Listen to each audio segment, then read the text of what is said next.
Hi everyone, welcome to Achievers Academy. तो आज आ गया आपका टर्म 1 और टर्म 2 के लिए सिलेबस, जिसका कि आपको इंतज़ार था। और अब आप इस सिलेबस की हेल्प से बहुत अच्छे से अपनी तैयारी कर सकते हो। तो बिना किसी देर के शुरू करते हैं सिलेबस। पूरा सिलेबस ध्यान से देखना और नोट डाउन कर लेना, पेन और बुक लेकर बैठना वीडियो देखते पर।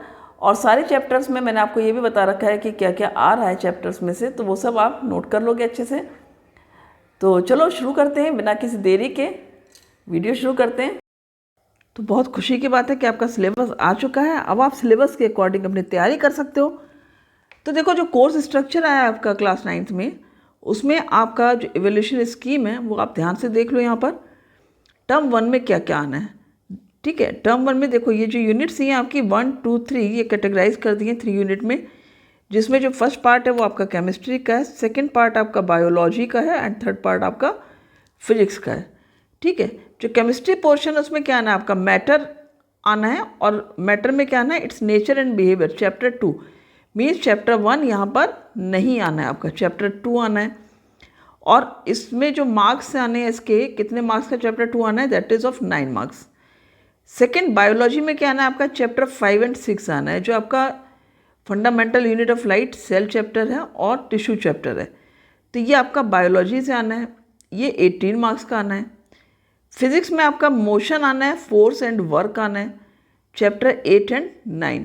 ये 2 चैप्टर आने हैं आपके, motion and force and work. तो अब ये कितने का आना है, आपका 13 मार्क्स का। तो कुल मिलाकर के आप यदि देखो, इनको टोटल करोगे तो कितना आ रहा है, ये 40 मार्क्स, ठीक है ना। तो ये 40 मार्क्स आपका टर्म 1 आना है। तो देखा जाए तो ये बहुत आसान हो चुका है। पहले आपको 80 मार्क्स की प्रिपरेशन एक साथ करनी पड़ती थी, अब ये बाइफरकेट हो गई है। और 40 मार्क्स में आपको बहुत ही कम पढ़ना है, केवल 1, 2, 3, 4, 5 चैप्टर्स आपको तैयार करना है। तो ये सिंपल एक टेस्ट की तरह हो जाएगा। लेकिन हाँ, इसमें ये डिपेंड करता है कि आप कितनी मेहनत कर रहे हो, क्योंकि अगेन मल्टीपल चॉइस क्वेश्चंस आना है, ऑब्जेक्टिव टाइप क्वेश्चंस आना है। तो आपके जो फंडामेंटल्स हैं वो बहुत क्लियर होने चाहिए। तो इसलिए मेहनत उसी तरह से करना, आप अच्छे से चैप्टर्स पढ़ना, अच्छे से मेहनत करना, जिससे आप अच्छे से नंबर स्कोर कर सको।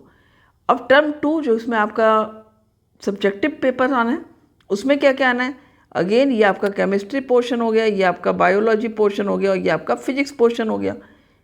केमिस्ट्री में क्या आना है, आपका चैप्टर 3 एंड 4 यानी atoms and molecules and structure of atom, ये 2 चैप्टर आने हैं केमिस्ट्री के।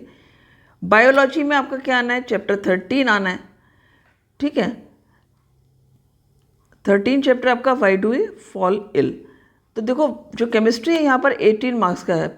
टर्म 1 में कि बायोलॉजी 18 मार्क्स का था, यहाँ पर केमिस्ट्री 18 मार्क्स है, बायोलॉजी 8 मार्क्स है। और मोशन, फोर्स एंड वर्क, ये जो आपका चैप्टर है 10 एंड 11 आने हैं यहाँ पर। ये आपका gravitation and work and energy chapter आने हैं 10 एंड 11, और ये आने आपके 40 मार्क्स के। और यहाँ पर भी जो टोटल है दोनों का 40 है। इन ऑल जो टर्म 1 एंड टर्म 2 है वो आपका कितने मार्क्स का आ रहा है, 80 मार्क्स का आ रहा है। तो यदि आप मार्क्स वाइज देखो, चैप्टर वाइज देखो, तो आपका सिलेबस इतना रिड्यूस हो गया है, आप बहुत इजीली प्रिपरेशन कर सकते हो। आप यदि पूरे उत्साह से अच्छे से पढ़ाई करो तो बहुत ही आसान हो जाएगा आपके लिए पढ़ाई, और बहुत ही अच्छे नंबर आप स्कोर कर लोगे, ठीक है।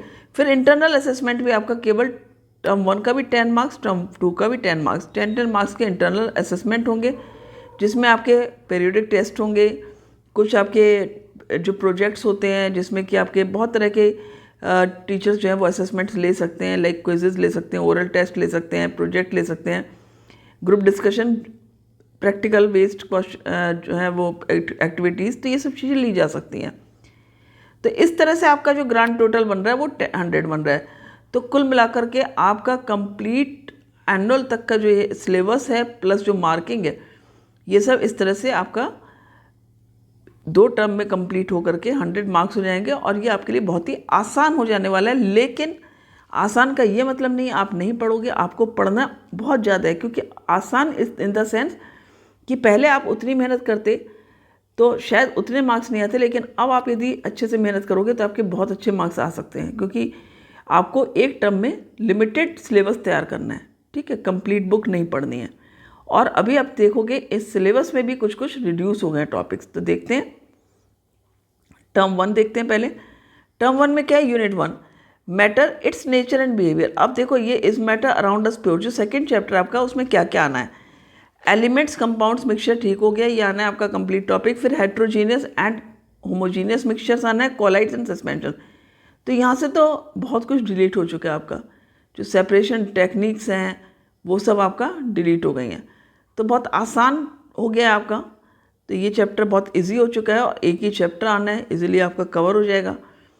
फिर आपका बायोलॉजी में आना है बेसिक यूनिट ऑफ लाइफ जो कि सेल है।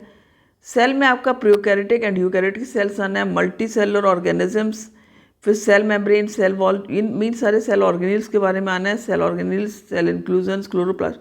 तो ये कंप्लीट आना है चैप्टर आपका, ठीक है ना। Mitochondria, vacuoles, endoplasmic reticulum, Golgi apparatus, nucleus, chromosome, तो ये आपने कंप्लीट चैप्टर कर लिया है, कंप्लीट आना भी है। चैप्टर 6 जो आपका टिश्यूज़ है, टिश्यूज़ में देखो क्या आना है, टिश्यूज़ भी कंप्लीट आना है, structure and function of animal plant tissues. यहाँ पर only 4 types of tissues in animals आने हैं और meristematic and permanent tissues in plants. तो ये कंप्लीट है आपका, राइट। अब आप आते हैं फिजिक्स पोर्शन पर। फिजिक्स पोर्शन में आपका मोशन चैप्टर जो है उसमें देखो distance and displacement, then velocity, uniform non uniform motion along a straight line, acceleration, distance time and velocity time graph for uniform motion and uniformly accelerated motion, ठीक है। Derivation of equation of motion by graphical method, तो ये तो सब आपने कर लिया है।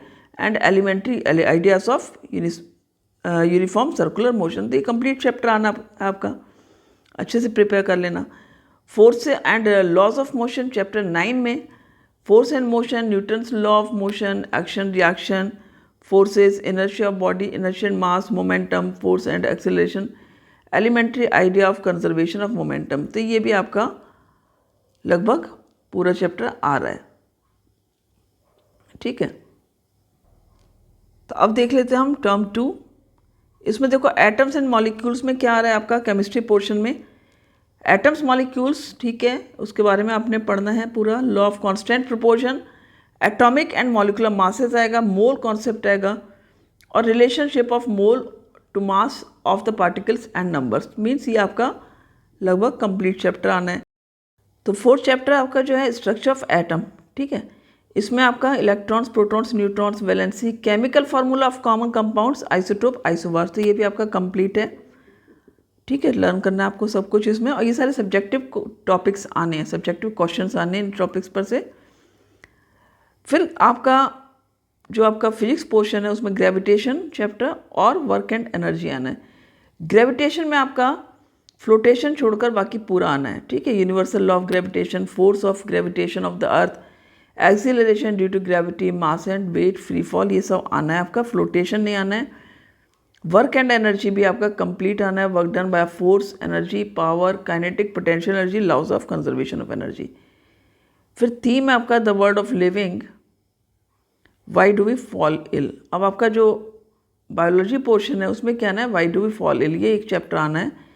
इसमें आपका कंप्लीट आना है health and its failure, infectious, non infectious diseases, their causes and manifestations, diseases caused by microbes, यानी कि जो कम्युनिकेबल डिसीजेज हैं वो पूरा आनी है। Their preventions, principle of treatment and prevention, pulse polio programme भी आना है इसमें, ये भी ऐड हो गया है। तो ये सारे आपका टॉपिक्स ध्यान से इनको नोट कर लेना आप अपनी बुक में, ये सब आने हैं। और इंटरनल असेसमेंट के लिए जो चैप्टर है वो कौन सा आ रहा है आपका, नेचुरल रिसोर्सेज। तो ये चैप्टर आपको पढ़ना है, लेकिन किसके लिए पढ़ना है, इंटरनल असेसमेंट के लिए। ये आपका टर्म 1 या टर्म 2 में नहीं आने वाला है, ठीक है। तो इसमें आपका इंटरनल रिसोर्सेज में air, water, soil, air for respiration, combustion में मीन्स कंप्लीट चैप्टर ये आपका आना है, यस कंप्लीट चैप्टर आना है। एंड बायोजियोकेमिकल साइकिल्स आनी है इसमें आपकी, जिसमें water cycle, oxygen cycle, carbon cycle and nitrogen cycle, तो कंप्लीट चैप्टर आपका ये आना है।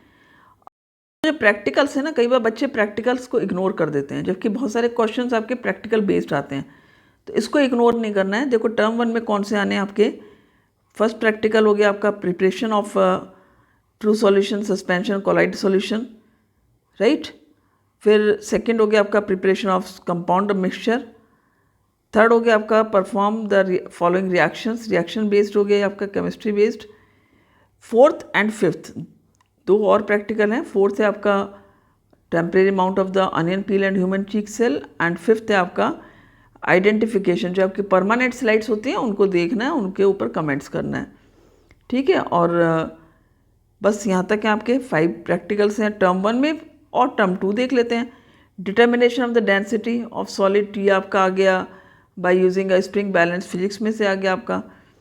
फिर आगे आपका ये चैप्टर 10 से रिलेटेड हो गया आपका establishing the relation between the loss in weight of a solid when fully immersed in tap water और द स्ट्रांगली सॉल्टी वाटर, ये भी आपका चैप्टर 10 यूनिट 3 से है। Verification of law of conservation of mass, ये आपका चैप्टर 3 केमिस्ट्री से हो गया। तो ये आपका कंप्लीट प्रैक्टिकल, ओनली 3 प्रैक्टिकल्स आने आपके टर्म 2 में और 5 प्रैक्टिकल्स आने आपके टर्म 1 में। तो इस तरह से आपका ये सिलेबस कंप्लीट मैंने बता दिया है आपको, तो अच्छे से नोट कर लेना और उसी के हिसाब से अपनी तैयारी करना शुरू कर दो। एग्ज़ाम्स बहुत दूर नहीं है। देखो अब ये जुलाई का एंड हो रहा है, अगस्त सितंबर अक्टूबर 3 मंथ्स आर लेफ्ट ओनली, ठीक है। अब 3 मंथ्स में आपको बहुत तरह के क्वेश्चंस तैयार करने हैं। मल्टीपल चॉइस क्वेश्चंस में केवल एक टाइप नहीं आनी है, केस बेस्ड स्टडी भी आना है। तो ये सारे आपको अच्छे से करना है, तो अच्छे से अपनी प्रिपरेशन करो चैप्टर्स की सबकी, और all the best for the exams. अभी तो खैर पढ़ाई चल रही है, अच्छे से एक एक करके प्रिपेयर करते रहो। चैप्टर करोगे प्रिपेयर, एनसीईआरटी क्वेश्चंस करोगे। ये नहीं है कि यदि टर्म 1 में आपके सब्जेक्टिव क्वेश्चन नहीं आने तो आपको करने नहीं, क्योंकि लर्निंग तो आपको अपनी करनी ही है। लर्निंग नहीं करोगे तो आप मल्टीपल चॉइस क्वेश्चन भी आंसर नहीं कर पाओगे, ठीक है। उसकी प्रैक्टिस तो करनी है अलग से, लेकिन आपको छोड़ना कुछ नहीं है। एनसीईआरटी कंप्लीट पढ़ना है, सारे क्वेश्चन सॉल्व करने हैं। ये नहीं कि टर्म 1 में आने नहीं है सब्जेक्टिव क्वेश्चन तो क्यों करें, आपको करना पूरा है, right. Okay, all the best, thank you.